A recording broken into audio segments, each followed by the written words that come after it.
I think you know what this is. Oh, it's gaming time. It's gay.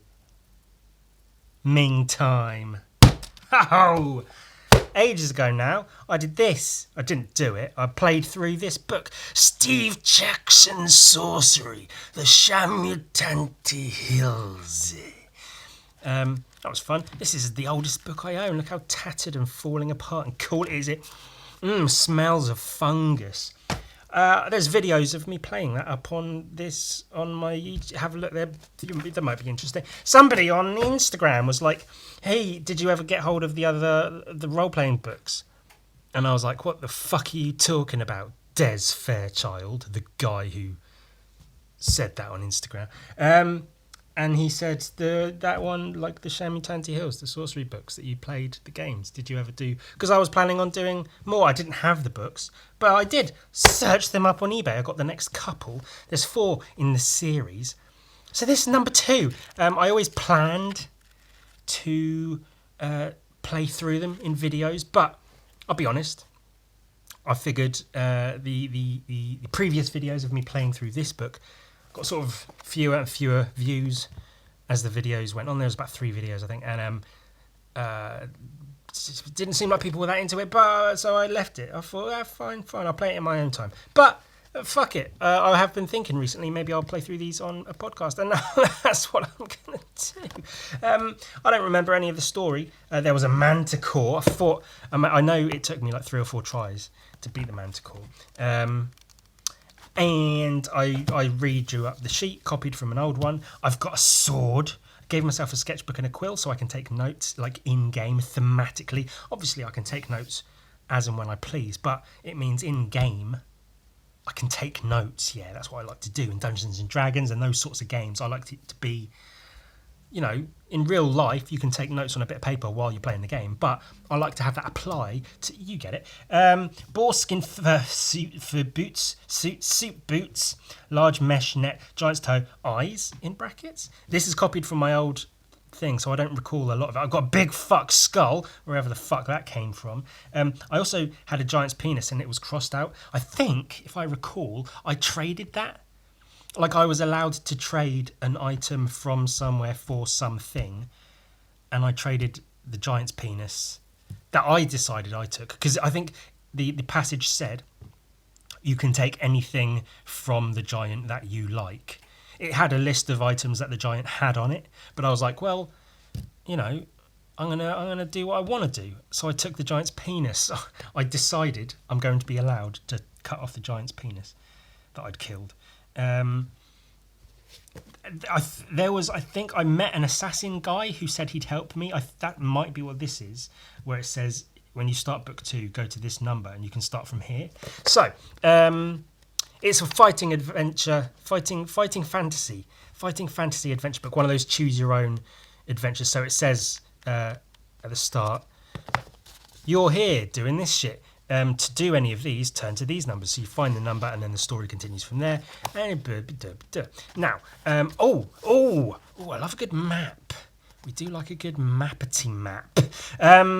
Cantapani Gate. That's where I started in this book. Oh, so all the pages are coming out.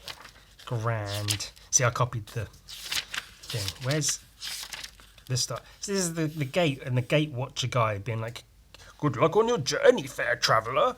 I started here, went through the Shamutanti Hills, and arrived at, all the fucking names bug me in this place. The land of Kakabad, the island of Kare, because the little apostrophe above the E makes me think you have to pronounce the E as like an E. So it's Kari. I don't fucking know.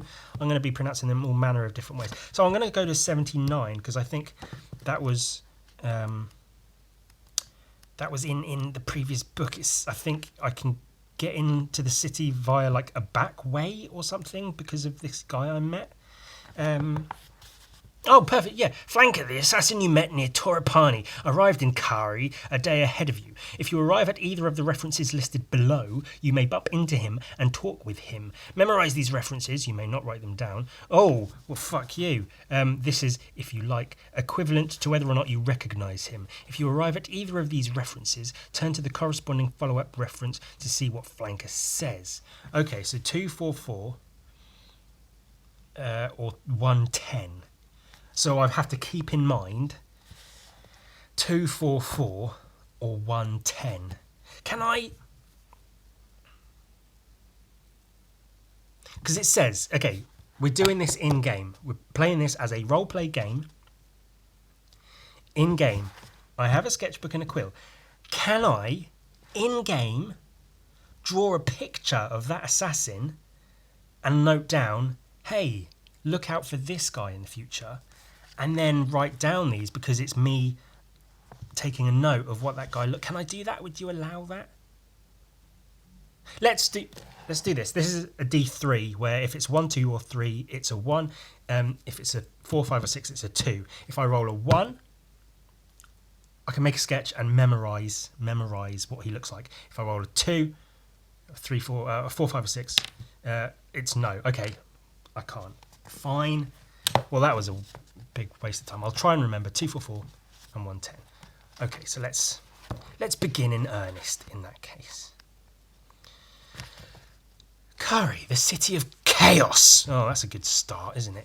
Am I in frame and all cool? And gateway to the backlands. Below you, at the foot of the Shamutanti Hills, sprawls the walled city port, slashed viciously by the great Jabaji River. Halfway down the hills, you pause to survey your destination. Legend has it that Kari arose around the only ford across the Jabaji between Lake Lumley and the sea. But this is an unlikely tale. More probable are the stories of river pirates camping in the area, waiting to ambush the small sailing vessels which carry their cargoes of fish between Lake Lumley and the Kakabad Sea. Whatever the reason, Kari grew. As the camp became a village and the village a city, Kari became a magnet for the ne'er-do-wells of the backlands and the Shamutantis. A multitude of malevolent creatures who would kill you for the laces from your boots drifted into the city. Their lawlessness gave rise to an elaborate system of traps devised by the inhabitants to protect themselves from the criminals who roamed the streets. This is how the city got its name, City Port of Traps. A city port full of very effeminate boys masquerading as anime-dressed character females online to get people to give them money. Traps, see? It's not gay to love traps because they look like girls. Your own goal lies well beyond Kari, which, knowing only its reputation, you would prefer not to pass through, but pass through you must, for elsewhere crossing the Jabaji is impossible.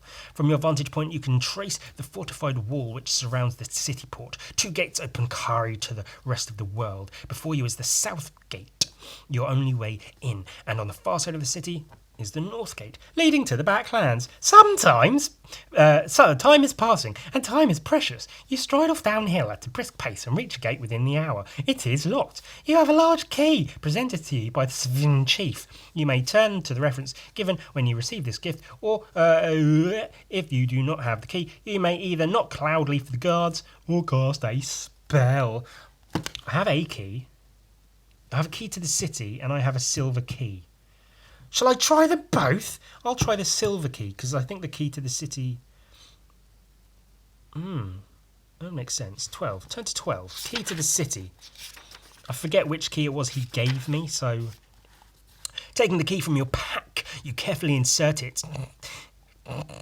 Insertion. Into the lock. One by one, the tumblers click. The door gives a little, and you ease it open, peering cautiously inside. There is no one about. You slip quickly inside and close the gate behind you. Damn!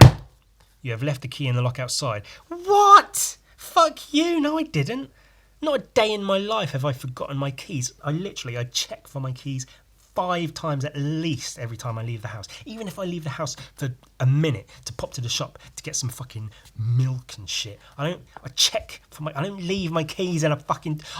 Here, have a key to the city to get into this walled city unnoticed. Okay, click, clock, click. Oh, I'm in.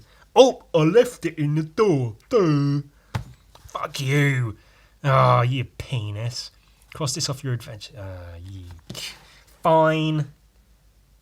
Key to the city used. I'm using pencil this time. Last time I used pen. I don't know.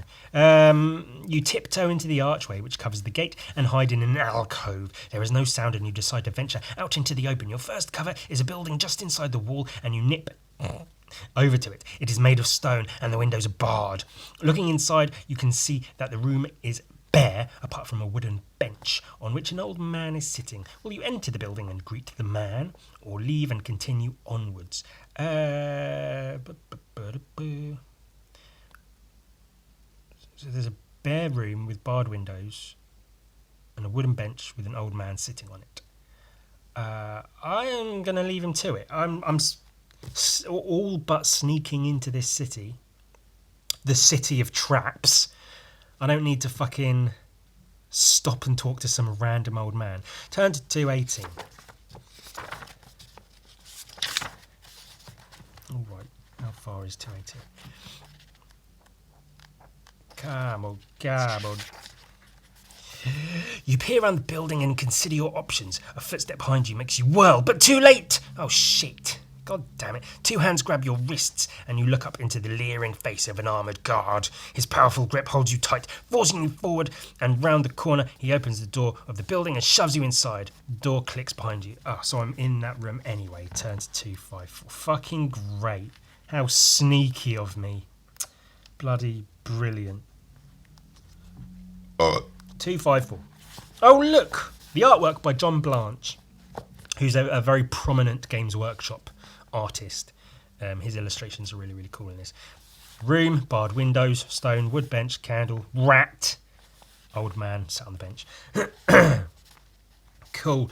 You are in a stone hut with barred windows. A bench against one wall is the only piece of furniture in the room, and on this bench sits an old man dressed in dirty robes. He stands and greets you, holding out his right hand. You realise that this is his only hand, and his left sleeve hangs limply by his side, just like my. And what brings you to this wicked? Oh, let's give him a voice. What brings you to this wicked place? He asks. You tell him you are heading out of the city, and he nods. Then I take it, stranger, that you are a sorcerer. Indeed, this was my profession before fate, with a little help from an ogre in the Shanker mines, put an end to my ambitions and my career. He indicates his missing limb. Only a sorcerer would know the spell to pass through the north gate. You look a little puzzled. You know the spell, do you not? He asks. When you still look puzzled, his eyes widen and he shakes his head. Then I'd better explain. He goes on to tell you that the north gate is wizard locked to protect the city from the backland raiders. The magical lock opens only when a particular magical incantation is recited before it. Only the first noble of Carrie knows the spell in its entirety, although its 4 lines are one each by 4 Oh, that should be known, I guess. Although its 4 lines are known, one each. See, they missed an N. By 4 leading citizens, this prevents each one from opening the gate alone, which ensures the security of Carrie. You ask him about these leading citizens, and he knows little of them. He has heard, however, that one is a scholar. You ask him also about this building, and he reassures you. Guards will return in a day or so. Oh, it's not speaking. Guards will return in a day or so to release you once they have verified you are not an enemy of the city port. Will you now wait for their return? Cast a spell. I'm not playing wizard magic. I'm not a wizard in this game, okay? I'm not a magic user. I fucking hate magic users. In fucking Skyrim, they're always... If there's a group of bandits or something and one of them starts glowing their hands and flinging fucking ice spikes at me, they're the first ones I go after. Fuck the archers, fuck the champions, heavily armoured fuckers, give a shit. Magic users, fucking die first. I guess I'll wait a day or so. Turn to 260. Oh, what could go wrong? You wait the rest of the day, but the guards do not return. Cool. As night falls, you must decide about food and sleep. Will you eat from your provisions? Yes, I'll have a meal. Ooh, I can use an eraser because I'm using pencil.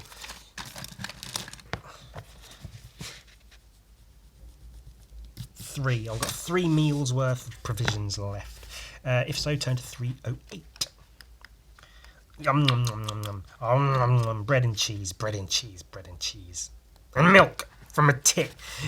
You may eat a meal and will thus gain 2 stamina points. However, if you do so, you will have to share your food with the old man, as he is hungry and has given you valuable information. Give him 1 meal. What? Fuck you. God damn it. I'm going to share with this old one-armed cunt. Fuck that bozo. Ugh, piece of shit. My stamina's 21. I can't get past. It looks like I wrote Stamwar because I'm borderline illiterate. That's an I. Stamina. There we go. Turn to 333. Remember, I think 244 and 110. Have I been to either of them? No, I haven't. 3. Shit. What did it say? 333. You soon become sleepy. Oh, but how far can you trust the old man? Oh, will you curl up on the floor and sleep for the night? Or will you stay awake, waiting for the guards and keeping an eye on your backpack? Turn to 102. I'm going to stay awake. This old man, he might have actually had his hand cut off by, because they cut people's hands off for thieving and shit. It might have been for that. I don't know. 102. I'm going to stay awake. Oh, you're tired. Lose stamina points. That's what it's going to say. I know it. You didn't sleep the night. Lose 2 stamina points because you're tired. Lose 3 stamina points. Oh, no, 2. Okay, yeah. You wait up all night, but no guards come. Lying down on his bench, the old man eventually drifts off to sleep. You must lose 2 stamina points for missing your rest. Also, another 3 stamina points if you did not eat. Okay, I did eat, so I only lose 2 stamina points. So I'm at 19. This is where we learn. You could tell I can read well. I'm good with words. Words are like one of my strong suits. Words and pictures. I'm good with words. I'm good with pictures. Drawing, writing, reading. Numbers. I struggle to tell the time on analog clocks. I have to actually think about it. Okay, that hand's here, so that's 5 past. That's 12. No, not 12 because it's 6, but it's 8. But whatever. I have difficulty with that, and maths I'm very, very poor at. Even basic. What's 21 minus 2? Yeah, okay. I'm gifted in other ways. The guards return shortly after sunrise. Apparently, they are satisfied that you are no threat to the city, and they release you and the old man. You both head on towards the city, but he is a surprisingly brisk walker. Well, he's not weighed down by a left arm, is he? You both head, and soon left you behind. You watch him turn right at a junction ahead. Turn to 81. Ooh. Well, that looks interesting. A big demonic statue in the middle of the town. I hope I get to see that soon. What did it say? 81. You reach the junction ahead. Head. Give me some head. This offers you three ways on. You are on the outskirts of the city, and huts are grouped loosely, like my anal muscles, around the tracks leading into the city port. To the left, a group of scruffy youngsters are walking away up the roadway with packs on their backs. Ahead, the road leads straight into the centre of Kari and would appear to be the main road. To the right, you see an old man disappearing into a hut, and on the left side of the track, to the right, you see the old man disappearing into a hut on the left side of the track. Okay, which direction will you choose? Well, I'm here to get through the city, so I'm going to continue straight ahead into the city. Is that straight ahead? The road leads into the city. Yeah, straight ahead. 1, 3, 8. Do. You continue along the road into a settlement of small huts. As you pass through these homes, ugly creatures who are going about their daily routines watch you. A little way on, you come across a body lying face down in the gutter. At first sight, this may be a beggar asleep, or some sort of creature in a drunken stupor. Will you investigate to see if it needs help, or ignore it and continue?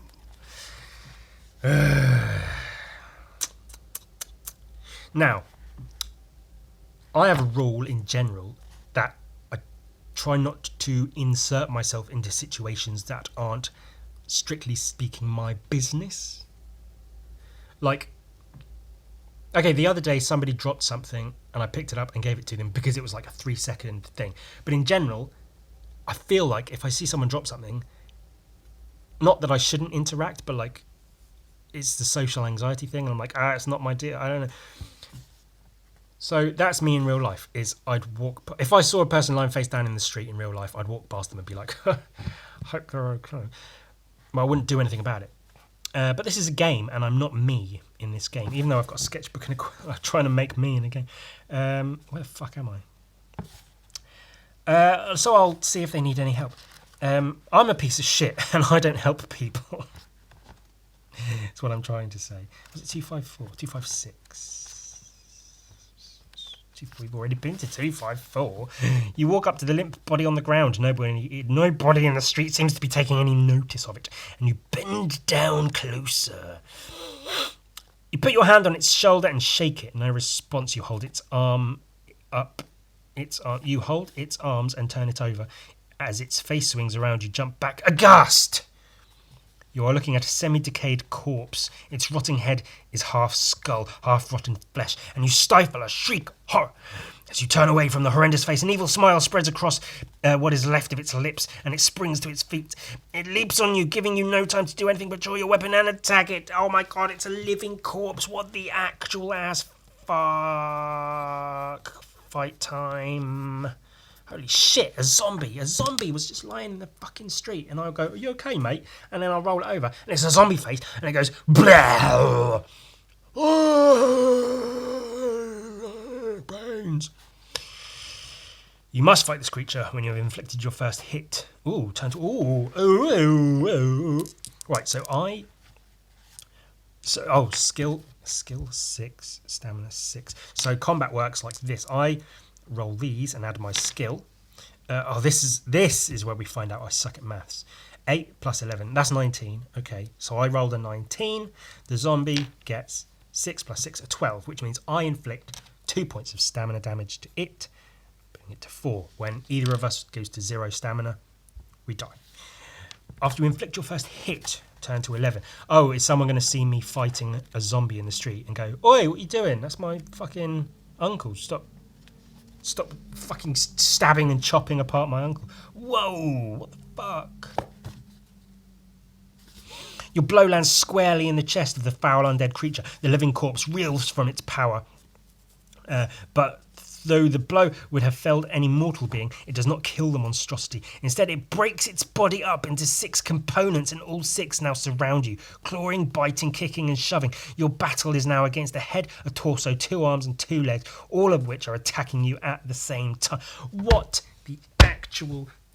Let's continue looking at Akira. This is Akira, but for the thickest, girthiest volume in the series. Now, full disclosure, sometimes I stop when I'm doing the podcasts, I stop what I'm doing, then do this, and then carry on doing what I was doing.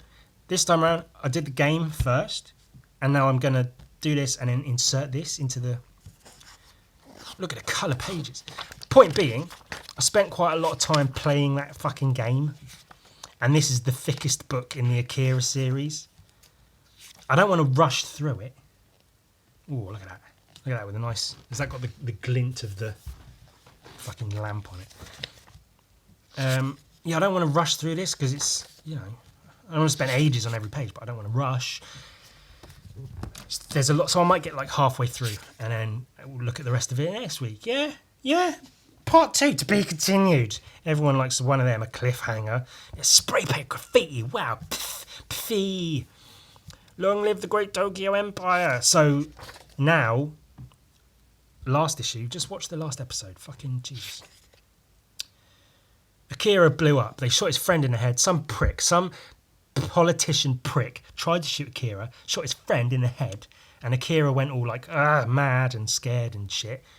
Exploded, blew the fuck out of Tokyo, leaving it as a nuclear wasteland. Look, all the buildings are fucking collapsing and demolished. There's rock and water and rubbish and rubble and shit. Buildings collapsed and there's shit falling out of it into the water below. Climbing up the buildings, be careful, we're almost there. Oh, they're all headed somewhere. I wonder where it could be. Hey, what are you... There's soldiers. Or something. One of them goddamn military police robot things. Attack. And they get it open, they're shooting inside of it. Suck on this. Well, they fucking destroyed it. Good on them. Blam.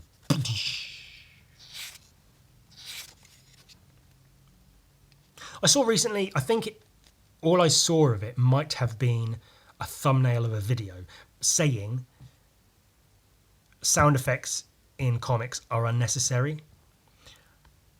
To a point, I agree. Like, it's like words in a comic could be unnecessary. You can tell a story with just the pictures and no words. But it's just a fun part of comics, and it can add a little thing, especially when sometimes it's just like bam, swoosh, kapoo, and they're not like that necessary. But every now and again, because you don't need to know that there is the sound of a machine gun happening here, because you can see that there's a machine gun happening here. But it's just nice to have the taka-taka sometimes. Sometimes it's unnecessary. Sometimes it's not necessarily necessary, but it's just nice to add it in. Look, it's the great Lord himself. Hail, hail, yes, it's him. Look, it's the Master. Great Master, hear my prayers, mighty Lord. Noble Akira, Noble Akira, our savior. They're all praising Akira. They're all lined up on the rubble and the wreckage of the city, yelling, waving flags, praising Lord Akira. Little funny boy in his chair, in his little throne, with his Prince Tetsuo at his side. They're crumbling.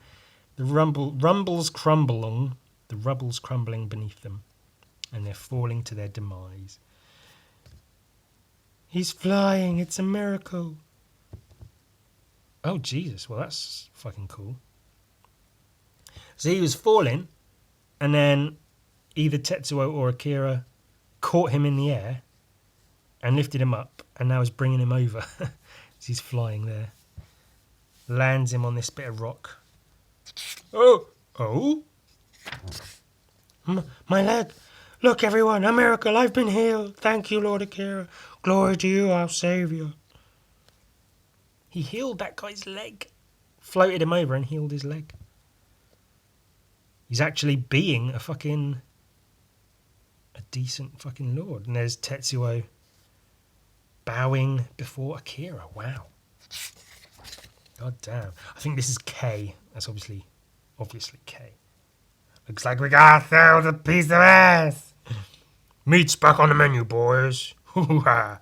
Tap, tap, tap. Wait. Now, sweetheart, I got what you need right here. Oh, this just for you. He's actually taking his trousers, his bare leg and his little bum. Been saving it up for a long time. There's his little penis sticking up. Down, boy. I'll give it to you good, baby. See the effect you have on us? They've all got boners. Now, why don't you show us the merchandise, eh? This way's off limits. Fuck off. Hey, you oh, that's the big fucking brutal lady. We love her. We love her a lot. Twiff. Slap that guy. She's got a fucking rocket or a rocket launcher. Battered that guy's head in. His eyes bursting out there. That's fucking cool. With blood and shit on it. Listen, shithead, me and the boys will cut you to fucking pieces. You got that? Slaps him in the face. Pulls out a fucking rocket. Cracks him over the head. Bursts his head. Whoa, what the fuck you think you're doing? Yeah? Fucking barely touches her. She swings round with that rocket. Fucking flattens his face. This guy's trying to get Kate. Eat shit. Doosh. See, I could spend an hour and a half easily just looking through this, pointing out bits of the story. Is she actually firing the rocket? Whoa. Is this a trick? Shit scatter. Run. Boom. That's pretty fucking cool. I love these shots where the buildings are all like this. All topsy-turvy and shit, where they're all collapsing. But people are out there, like, the city's been all but destroyed. But the people are still there. So they're setting up little fucking huts and camps and shit. They're living as best they can in this post-apocalyptic land. Bunch of shit, bunch of people talking. We get it, we get it, we get it. Oh, gorgeous. Look at that shit. Oh, I would not have the patience to fucking draw that, man. It's so good, though. Oi, oi, oi, oi. Oi, oi, oi, oi, oi, oi, oi. That's cool. I love just really well done scenes. Crater, fucking smoke and fire, all the rubble around it. Nice. It's just a nice piece right there. Oh, it's a pile of bodies burning. That's cool. It looks like some of them aren't even dead. They're like crawling and shit. Burnt corpses. No, isn't that nice? Dead bodies and shit. It's nuclear war, man. Not even war, it's fallout, I guess. Just the results of a disaster of that magnitude.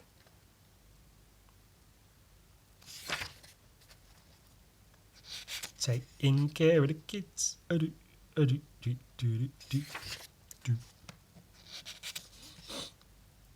Ooh, she's speaking telepathically. So it's you.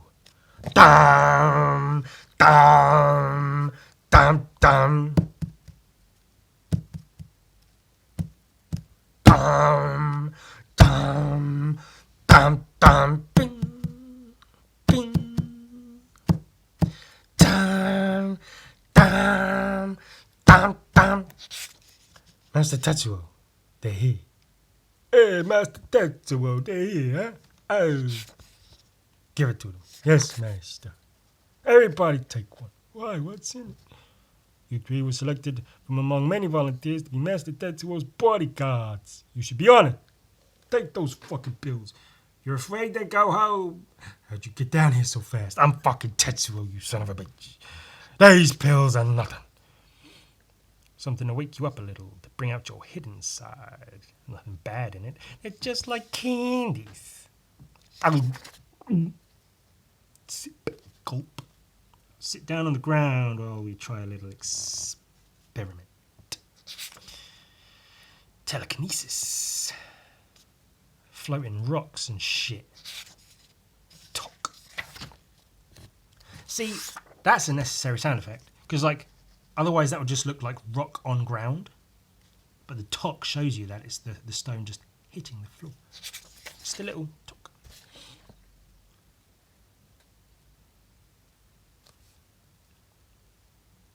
Oh, fuck.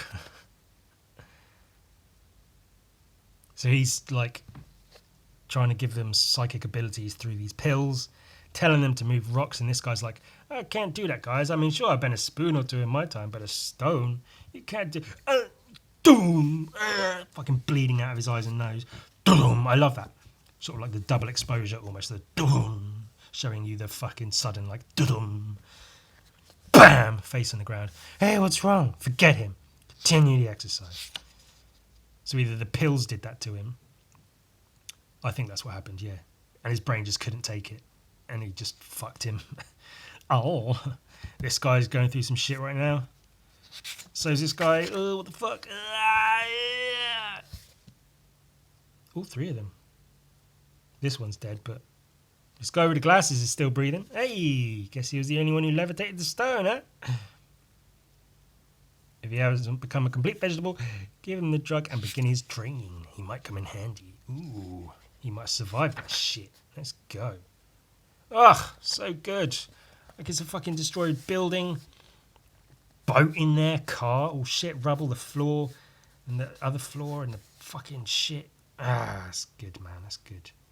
all the pills. Oh, he's doing shit with the rocks and shit. Pills and rocks and shit. Oh, look, some boobs.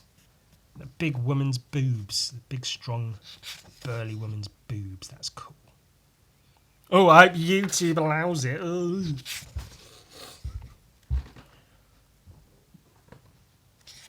They're the rebels doing their rebel shit.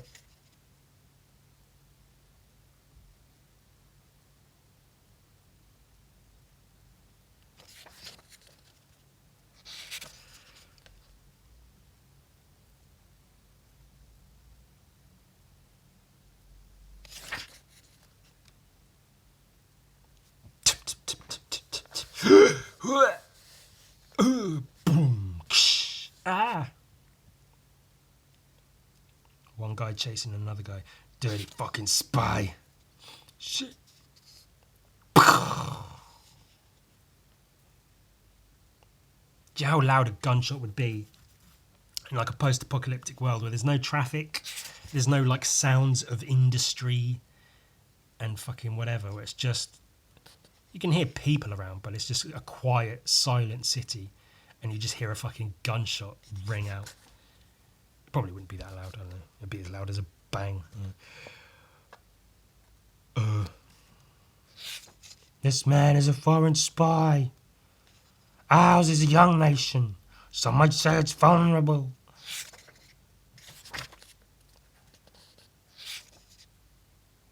Oh shit. Ooh, some fancy shit going on there. So they're dealing out these power pills. Get this guy, give him a pill. Veins and shit, he's going fucking psycho. Uses his psychic powers. Plop. Pops that guy's brain in his head. Ooh. So that's their power.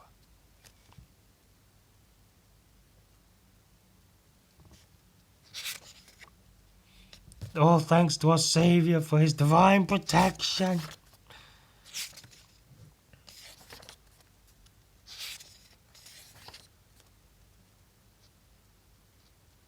I like this guy. I remember this character. This is like their fucking, their watch out guy, their watchdog, whatever. I see two men. They carry boxes on their backs. Boxes with electronic devices. Be warned. So he's got a blindfold on and an eye painted on his head. And he's obviously got his psychic powers. He can fucking see and know shit. So he's up here looking down, seeing things going on, telling everybody what's going on. Like a living security camera. And here comes this big guy again. And a fight scene. Oh, he's actually fucking enormous. Jesus. Was that the pills or was he just that big already?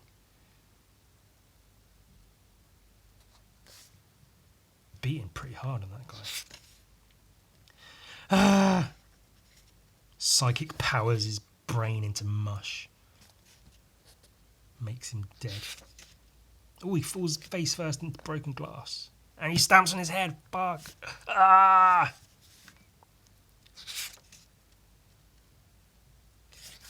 Oh, I fucking nailed him. So you're number 19. Lady Miyako is number 19. She's one of the kids, but older, 19.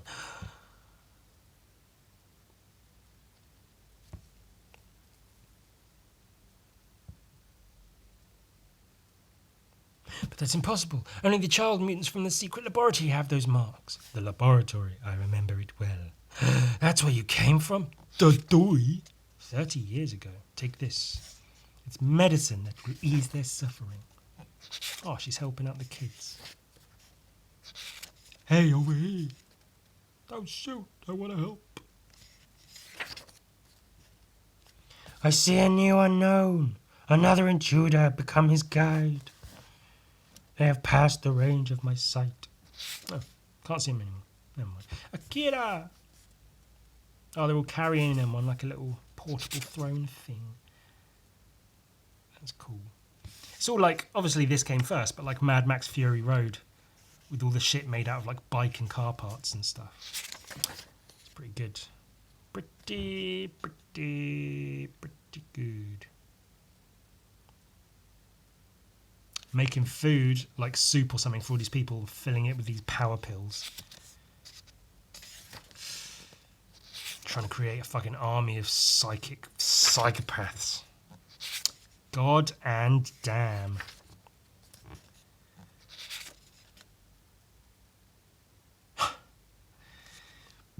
I think Tetsuo is like 15 in this setting. And I guess it sort of stands to reason that he'd want girls. That's what 15-year-old boys want. So he's got a bunch of naked girls locked up and all these beanbags. Lighten up, this is supposed to be a party. Gives them all pills.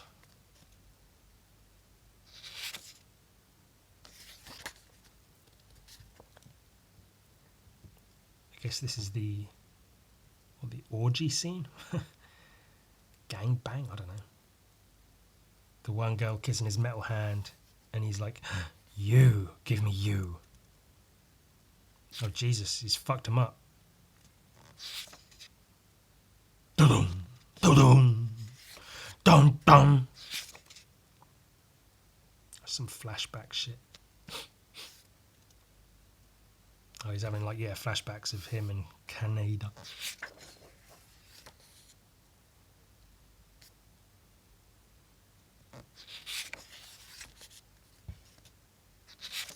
Don't know where halfway in this book is. Oh, that's just about the point I wanted to get to, because I have a thing. Sex party with the girls. That's cool. Intermingled with flashbacks and weird visions and stuff. In space, all alone, crying.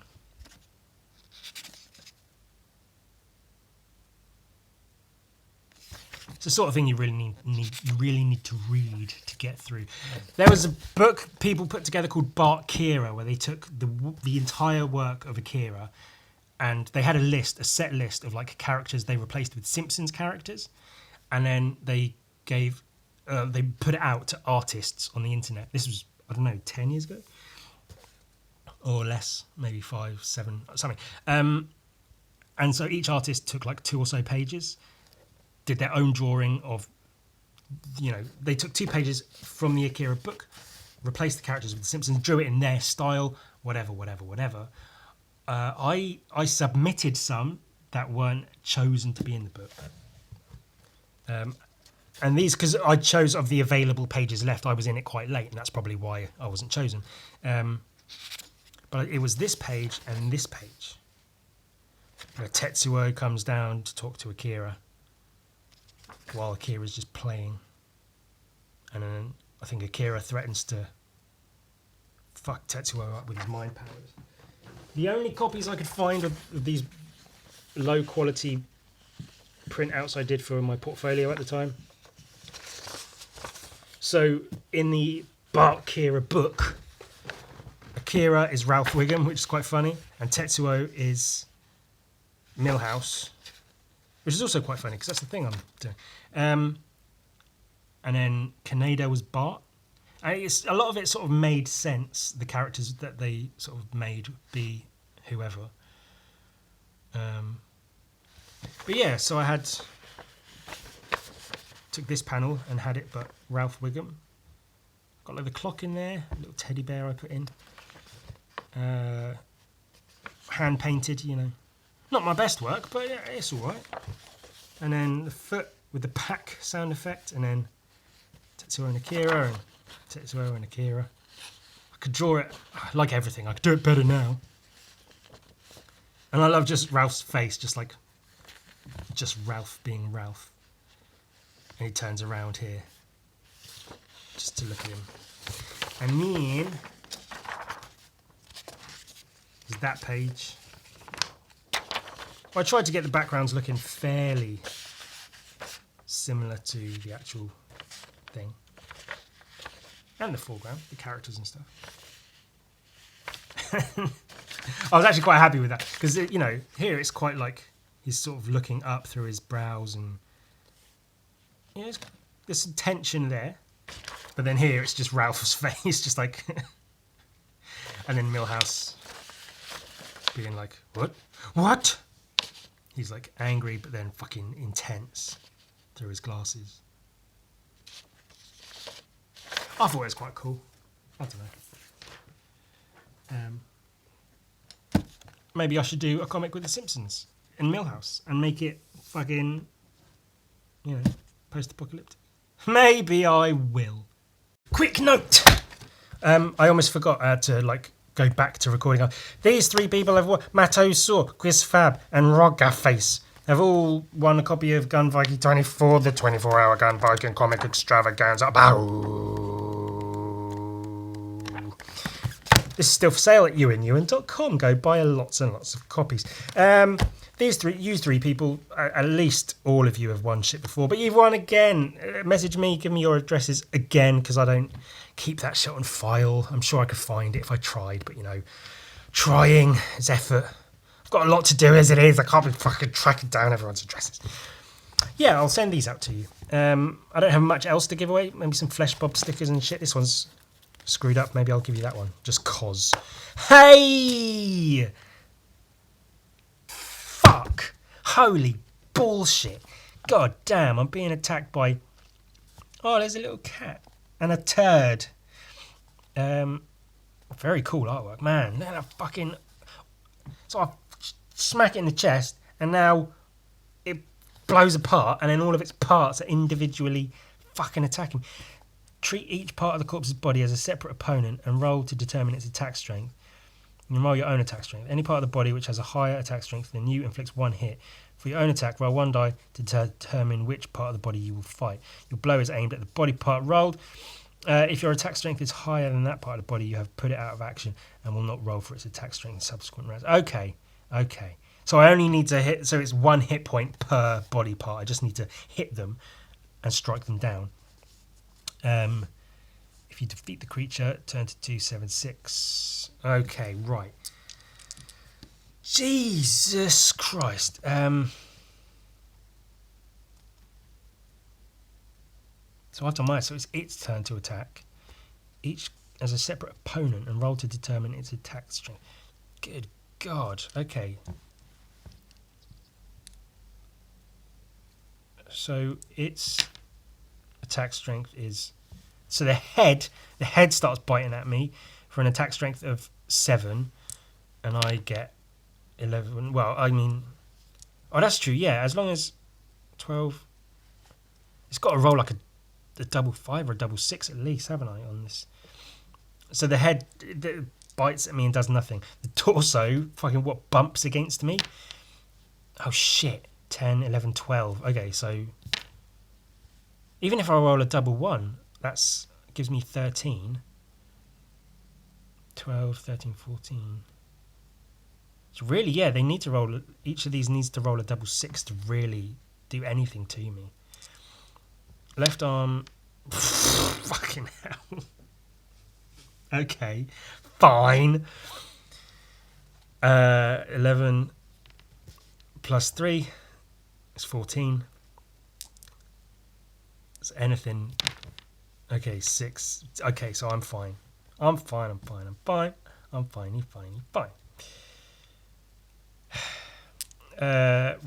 same. 5. No, that's not going to do anything to me. It's 5, 6, 7, 8. Doesn't get through my 11 skill, so that's fine. Left leg. No. Right leg. 6, 7, 8. No. Okay, so all the body parts are just fucking banging against me and don't do anything. Now I will attack. Do I only get 1 attack per round? Oh, this is going to go on for fucking forever. Christ. Okay. I attack left arm. I attack with the power of Grayskull. 9. 20. Left, and it attacks me for very little and dies. Okay, so let's... Left arm. And now it attacks again. Oh, fucking hell. Okay. Head. Nothing. So what does it need? It needs... If it rolls... The least I can roll is a double 1 plus 11 for 13, which means it needs to get at least 14 to do any damage to me. So it has to roll at least 11 for a 3 and a 12 for a 2. So it needs a 5 and a 6 or a 6 and a 6. So I don't need to add shit up. I just need to know if it's not a 5 and a 6, it's not going to do anything. So that doesn't do anything because that's 10. It doesn't get plus 3. There's 2 for the torso. It's 12. But then I've got that, and if I roll even that, it's 14. So it doesn't get through. Okay, cool. Right arm needs 5, and okay then. Ooh, anything but a double 1. I'm safe. Cool. Left leg. No. Right leg. No. Cool. Now I attack the right arm. Oh no, I shouldn't cross it out, but I'm gonna hit it. 8, 19, and it gets 7, 8, 9, 10. So yeah, I win again. Chop the right arm down. Okay. Right, then the head attacks me again. No, it doesn't. The torso, fuck. Okay, then. So that's 14. 14, I need anything but a double 1. Cool, I'm safe. Have you seen Monty Python and the Holy Grail with the Black Knight? And he gets his arms cut off and it's kicking him. That's what that's doing. The left and right legs just kicking at me. Unsuccessfully and unsuccessfully. Okay. I will fight again. I will attack the head. Surely if I defeat the head, the whole thing should just fall apart. Double 6. You're not fucking beating me on a double 6. That's 20. You cannot physically destroy the head. That's a critical fucking attack. The head fucking blows to a million pieces, like in Scanners, like in a Quentin Tarantino movie. Chop the head with my sword and it goes to a million billion pieces. The torso still bumping into me does nothing. The right leg does nothing. The left leg does nothing, I assume. Cool. I'll attack. What have we got? 1, 2, 3. Okay, so 1, 2, 1, 2. Torso. 6, 8, 17, and the torso does 14, which is good. Not quite good enough. Okay. Left leg kicking me for nothing. Right leg kicking me. Ooh. 11, 13, 14. Oh shit. Okay. Anything but a double 1. Okay, I'm safe. Cool. And then I'll attack fucking the right leg. 4, 5, 6 is a 2, 6. Right leg. 19. And the right leg gets 5, 6, 7. Right leg's down. The torso as well. So the left leg kicking me for nothing. Me kicking the left leg, chopping the left leg. 5, 16, and you can't get better than that. So I finally, holy Jesus. All these body parts bumping against me, fucking clawing at me. Finally cut them down. Christ. Oh, tired. If you defeat the creature, turn to 2, 7, 6. I think that's one of the things with zombies as well, isn't it? It's not about how strong they are. It's about the effort it takes to fucking actually defeat them. 276, yeah? 276. You step back and the broken fragments of the corpse's body flail about you ineffectually. Eventually, they settle on the ground and reunite. What? How? I just chopped them to pieces. I fucking split that head into a million shards. Leaving the corpse looking as though it has been run over in a chariot race. A head appears at the doorway of a nearby hut and beckons you over. Some gnomes have been watching the battle from their hut, and they thank you for ridding their neighbourhood of the gruesome creature. Their children may now play in the street without danger. Oh, look at that. I did something good. They press upon you 5 gold pieces as a reward and ask whether there is anything they may do to help you. You tell them of your quest. They agree you will need to find the 4 spell lines to leave the city port and suggest you may get help from the priest straight ahead. On your way into the centre of town. They can also offer you items that may be useful with your spells, and you may accept from them either a medicinal potion or a bag containing 3 small round pebbles, or a vial of sand, a rare commodity so far from the sea. You may choose one of these. Ooh, boop, boop. Ooh, okay, so 5 gold pieces. Where's my gold? We're at 29, 30. Don't mock me for my bad maths. Don't you dare. I'll beat the shit out of all of you. I will. I'll absolutely beat the shit out of all of you.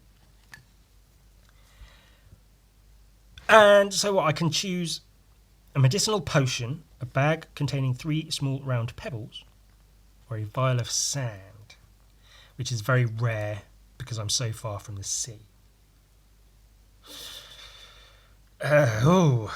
Good grief. What do I choose? I'm leaning towards the potion because it's a potion and rare items are always good to have. However, I'm going to go with pebbles because I'm intrigued by the bag with 3 small pebbles. Because they might end up being eggs or fucking magic eyes or some shit. I don't know. They might just be fucking stones, who knows? Then turn to 2, 3, 9. Ooh. Wait, was that right? Shit, where the fuck was I? 276, wasn't I? You may choose one of these, then turn to 239. Okay, 239. Beyond this small outskirt settlement, okay, you come across a small field surrounded by a rough wooden fence. I guess I'm just on my way then. Fine. Half a dozen pigs are grubbing around in this field, well away from a group of creatures huddled round a fire. Will you climb the fence and approach them to see what is going on, or ignore them and continue? Ooh.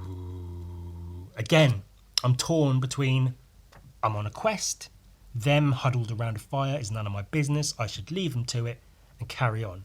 But also, it's a game, and like if I was playing Skyrim, for instance, I'd go over and chop them all to pieces. So, let's go investigate the group of creatures, non-specific creatures huddled around a fire.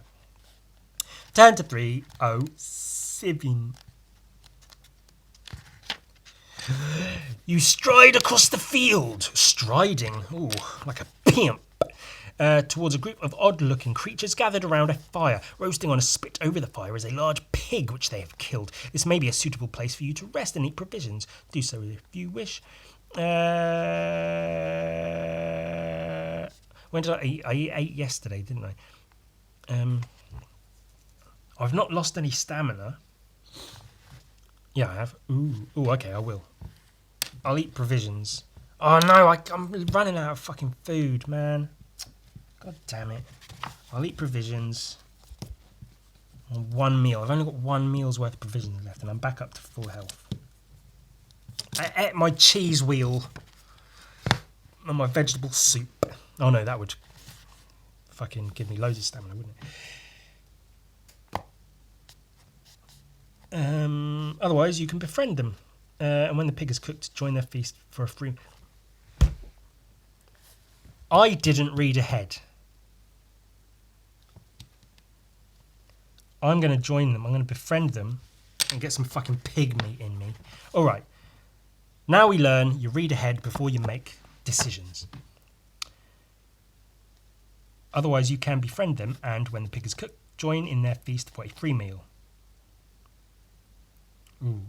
Let's do that. Fuck it. You may return to the road. Yeah, I'm going to 245. Let's try and make friends with these non-specific creatures and get some fucking pig meat.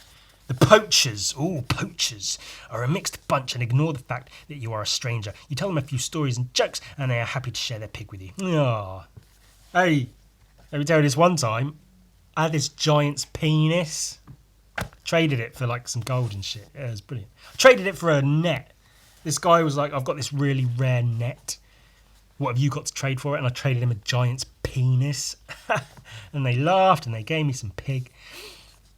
You are given a large slice of the pig's leg to eat, which you do. Oh, but in trying to eat this, you gulp down a first mouthful and you double up, holding your waist. This hot pig has burned your stomach. Lose what? Are you fucking... Are you... Okay, so I had 90, so I'm actually on 18 now. I should have... Oh, you fuck... Really? Because it's hot? Because... Why is this character such a fuck? Such an absolute... Leaving my key in the door as I come into the city. Taking this hot pig meat and eating it straight off the fire, not giving it a second to cool down, and going, oh, my tummy hurts. I can't eat anything else for the rest of the day now. If you are given the option to eat, you may not choose it. You thank the group gathered around the fire and stagger off back to the road in pain. Oh, what a fucking... Well, that's what I get for trying to make friends with people, isn't it? That was the last time I ever did that shit. 62. Oh, where's 62? Where are we off now? A little way further along, while you hold your tummy, you reach a sort of crossroads where a track crosses your road. A sort of crossroads where a track crosses your ass. What a crossroad is. To the left, it runs up to another group of huts, while to the right, it heads towards what seems to be a fair of some sort, where coloured flags are waving and there is plenty of activity. Ooh, will I go left? Or right, or straight ahead. Ooh, what do I do? Let's go to the fair. I think it'd be silly not to, wouldn't it? To the right, it heads to what is a fair. Right, turn right. 3, 2, 2. Oh, he looks interesting. Books. I like books. Maps and books. Ooh. Maybe he's a mage of some sort. 3, 2, 2. You follow the road to another junction. You can hear the voices of a crowd off to the left, and you turn in this direction towards a bend in the road. Turn to 2, 4, 4. That's one of the ones I had to remember. But I did it. Shit. No, that's fine. That's fine. Turn to 2, 4, 4. All right, let's go 2, 4, 4. Press on, round a bend in the road, a couple of 100 yards ahead, you can see crowds of people and creatures sprawling across the roadway. Several tents have been erected.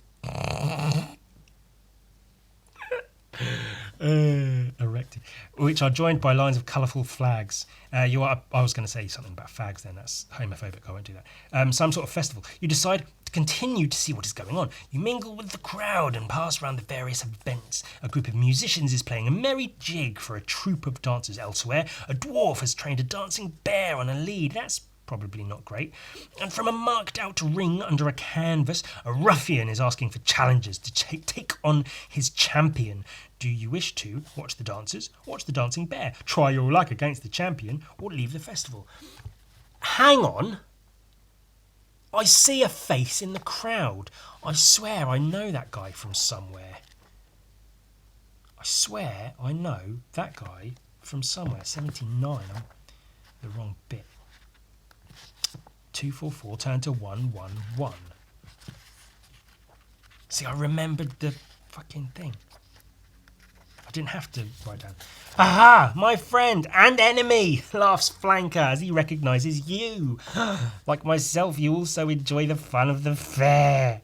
Come, tell me your adventures since we met. Or should I say since we clashed? He's a funny one. You tell him of your encounters since arriving in Carrie. Yeah, I fought this fucking zombie. Smashed it in the chest and it exploded. And then all its arms and legs and shit. Then there were these gnomes and they were like, oh, thanks for killing the fucking zombie. Got some stones in a bag. Oh. And then I ate some pig and it hurt my tummy. And you talk about your search for the spell lines necessary to open the North Gate. I wonder if I can help you, he says. My friend Lortag, the Elder, lives not far from here. He is a sage and may know something of this spell you require. Ooh.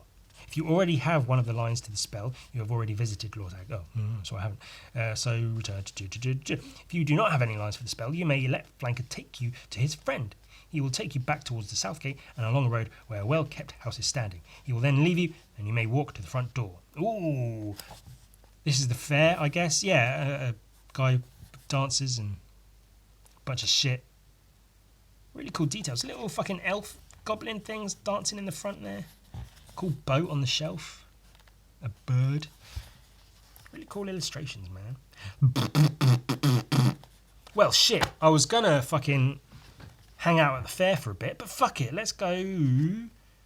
Take me to your friend, Mr. Assassin Friend Man. 140. Let's fucking go.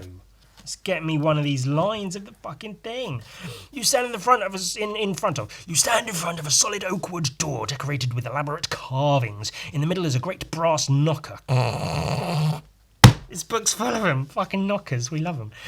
And you rap 3 times. Yo, PSK is making that green. People always say, what the hell does that mean? P is for the people who can't understand how one homeboy became a man. S is for the way you scream and shout. One by one, I'm knocking you out. K is for the way his DJ's cutting. Other MCs, man, you ain't saying nothing. Rocking on to the break of dawn. I think cold money, your time is on. Do that 3 times. Moments later, the door opens and an elderly man in a gown stands before you, a strange spiky creature, large like a large lizard, large like a large lizard, nestles next to his... Oh, he's not a lizard.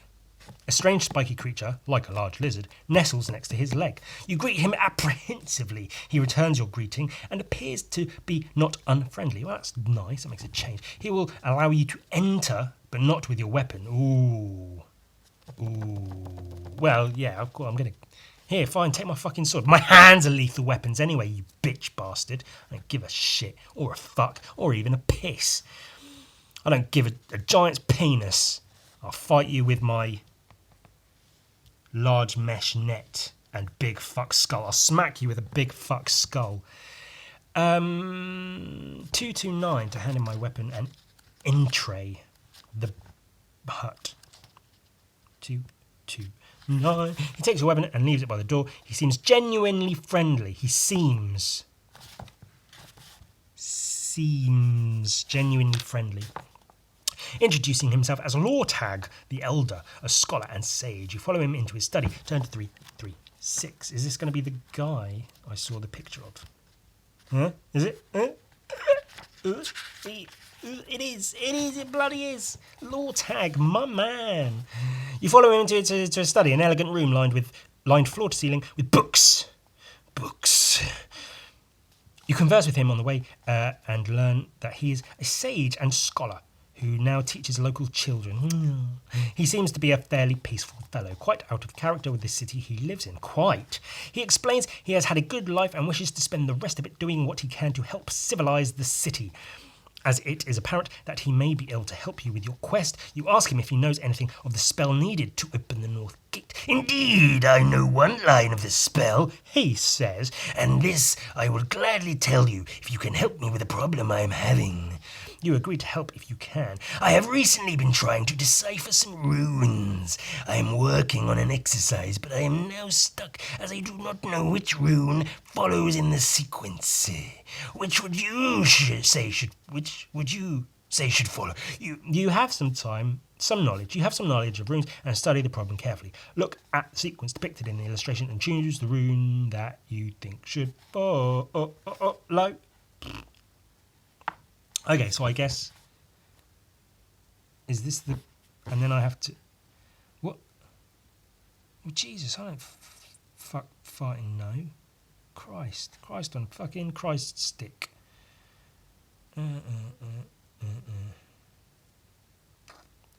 Well... If it is leading on from this, each of these has an arrow sort of shape. And this is the only one with an arrow sort of shape in it.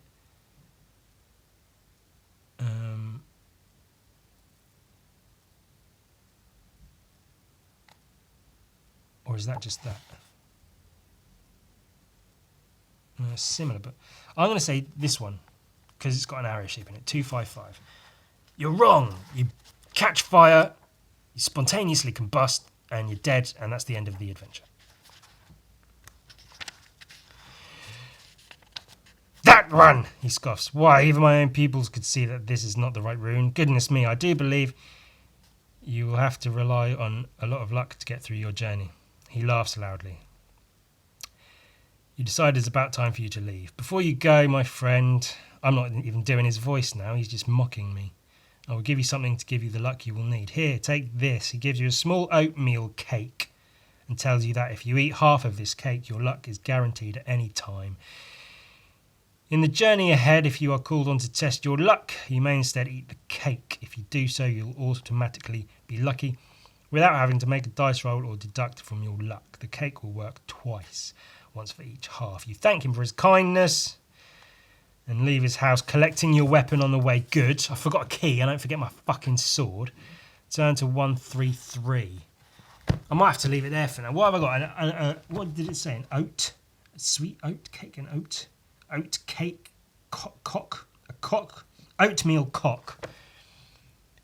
That's not quite provisions. It's not quite an artifact, is it? Oatmeal cake. Eat half for luck. Which is cool because with luck, I can like do extra damage and stuff. Luck is like if I get a monster, if I roll and I get a monster down to like 1 hit point and it's been a really hard fight and it's at its last hit point and I'm almost dead, I can do this for luck. If I roll equal or less, then I'm lucky and I do an extra point of damage. So then I'd kill the thing. But if I roll more than my luck, I do 1 point less damage. And I can do the same when I take damage. I can take more or less damage depending on my luck. So that's cool because that means I can eat half the cake and the luck just works on its own. I don't have to roll for it. So there's no danger of less or worse. So that's cool. Okay, right. Turn to 133. Let's see where 133 leaves us, and then we'll leave us there. Leave us, beavers. I don't know what that means. A little further along the road, you come to a tradesman's area where potters, weavers, and artists are showing their wares outside their huts. Will you stop and look, or continue? Weavers and artists. Oh, well, that's fun. I guess. Oh, I don't know. That's why I'm calling it quits for today. We'll get a post-it note that doesn't have shit all over it. Right, we're at 133 for next time. Should have written it the other way up, shouldn't I? Oh, 133. Yeah. That's not 3, that's this one.